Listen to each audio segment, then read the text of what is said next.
Imagine that I've asked you to draw this bowl of fruit for me. How would you feel?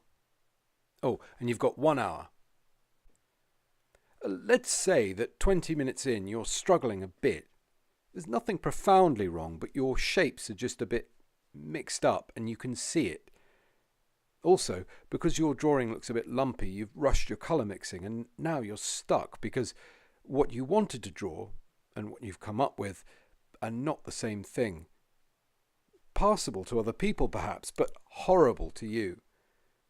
Now imagine that I come over and congratulate the person sitting next to you on the accuracy of their perspective or the clarity of their colour.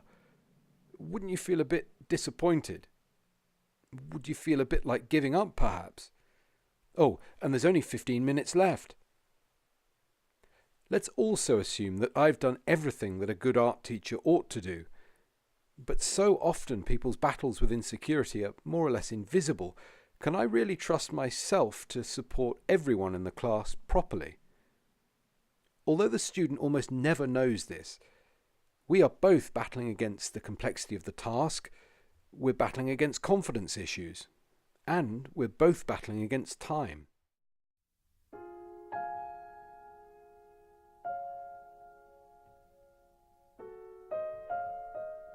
I've been a painter now for 20 years.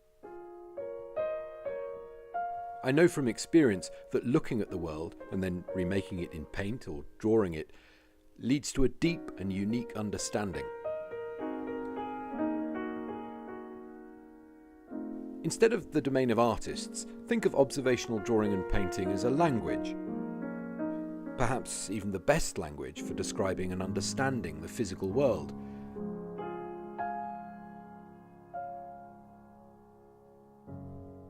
It's used by scientists and surgeons and teachers and carpenters, in fact, any job that requires complex problem solving.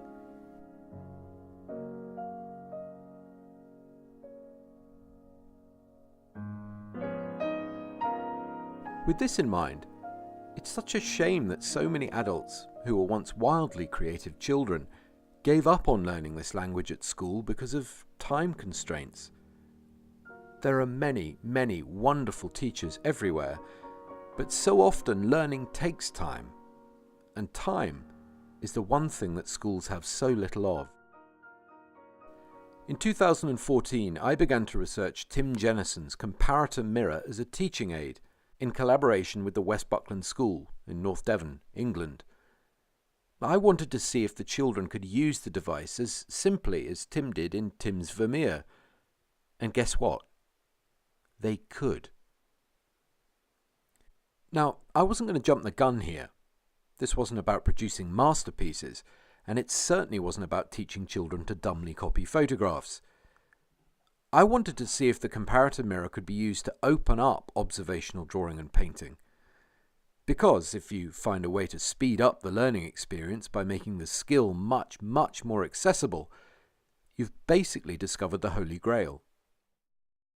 And in every one of over 200 case studies, it worked. But why did it work? Well, to explain that, I think I'm going to have to go right back to the first principles explained in Tim's Vermeer. By setting a mirror at an exact 45-degree angle to a piece of source imagery, a photograph or a projection, the image in the mirror appears to levitate above the surface on which you are painting. This means that the comparator mirror is doing no more and no less than teaching you the knack of close comparison, which, by the way, is the skill which sits underneath all other skills used by anyone who draws and paints from life. Unlike a camera obscura or camera lucida, you're not tracing anything. So in essence, the process is the same as it would be for an artist standing in a field painting a landscape, except that in that instance, the distance of comparison is perhaps a few feet in a few seconds, whereas with the comparator mirror, it's just a few millimeters.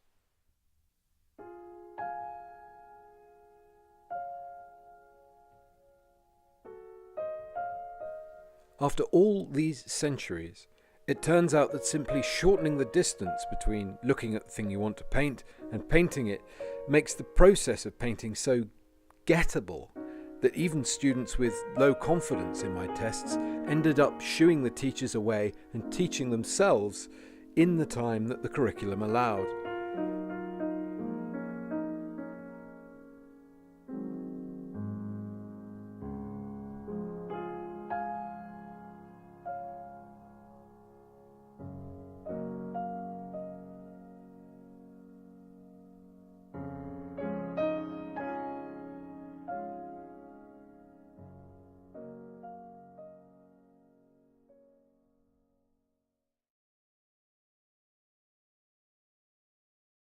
Like all truly great inventions, Tim's idea for the comparator mirror is beautifully elegant. But in practice, the first setups we were using were anything but. It was a real fiddle to get the whole machine calibrated and then to keep the angles set up to stop the image from distorting. In fact, when I began my project, Tim warned me that painting with the comparator mirror as he used it was anything but easy. With this in mind, and after my successes at West Buckland, I realised that if the comparator mirror were going to have the kind of impact I thought it might, I would need to design hardware that was in some sense as beautifully simple as Tim's idea. It's taken me a while, but with Tim's help and support, a Chinese manufacturer, and my workshop here in England, I've designed a comparator mirror kit which can be set up and used by a child of 10 years old without any adult supervision. I'm also very aware that if my research is going to continue to gain momentum and to give the comparator mirror teaching method the best chance of catching on, the hardware needs to be attractive, by which I mean quickly comprehensible, even to the most sceptical student. And I think that is what I've managed to do. So, with the hardware sorted, why not just get Tim's blessing and go straight to market with a new product? Well, I think I should be more adventurous than that.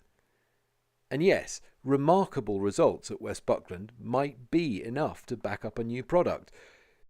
But I want to see if the comparator mirror can radically change the value judgments that keep people from feeling more creatively confident. And that sort of thing requires proof, or at least more data. For the next 18 months, thanks to help from Tim, rather than selling the comparator mirror kits, I will be giving them away to institutions and individuals who present a particularly interesting and unique challenge to the device. If you're a school, museum or gallery who look to be involved with really innovative arts projects that get right to the heart of issues concerning public engagement with art and creative development, I would love to work with you. I'm going to propose a series of 2-week-long painting lab workshops, about which I'll be posting a video very shortly.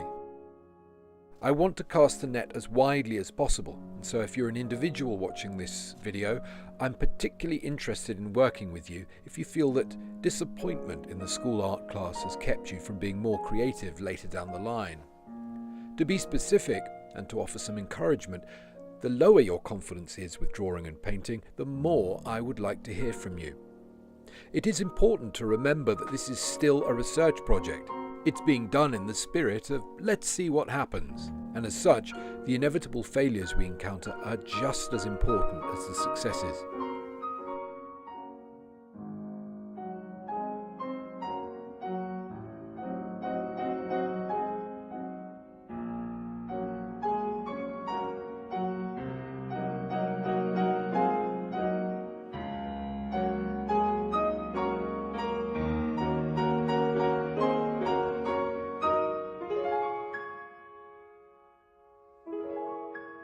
To get in touch, you can contact me at this email address.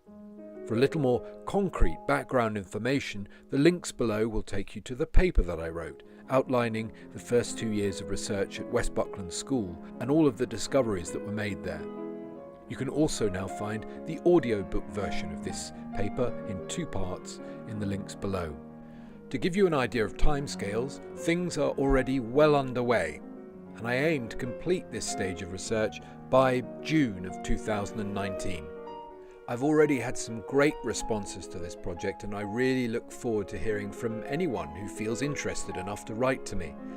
Thanks finally for your continuing interest in my project, and until next time, happy painting.